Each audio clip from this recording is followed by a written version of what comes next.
অনেকেই জানে না, আমার মনে হয় সালটা হচ্ছে 2013। এক সকালে T2-তে আবির চট্টোপাধ্যায়ের, আবিরের ছবি বেরিয়েছিল ব্যোমকেশ। বিউটিফুল লাগছিল, হ্যাঁ, আমার মনে হচ্ছে যেন ব্যোমকেশ যেরকম আমি দেখতে চাই সেরকম সাদা কালোতে ছবিটা আমার এখনো মনে আছে। ঠিক সেদিনকে সকাল 10টার সময় আমার কাছে একটি ফোন আসে। এক প্রডিউসার ফোন করেন, ফোন করে ফোন তুলে বলেন যে দাদা, আমার কাছে 3টে ব্যোমকেশ কেনা আছে, আমরা পরপর 3 বছর ব্যোমকেশ বানাবো, আপনি হবেন আমার ব্যোমকেশ। আমার 5 সেকেন্ড লেগেছিল উত্তর দিতে যে না। ঠিক না বললে চলে। হ্যাঁ, তার কারণ হচ্ছে আমি একটা কথাই বলেছিলাম যে আমি তো করবই না, আর আপনার কাছে অনুরোধ আপনি দয়া করে ভগৎ সিং বানাবেন না ব্যোমকেশ।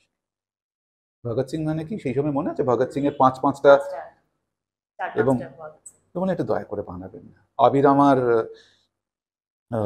অনুজ প্রতিম, তাই ও করুক, খুব সুন্দর লাগছে। আমি এই ধরনের অস্বাস্থ্যকর প্রতিযোগিতায় যেতে রাজি না।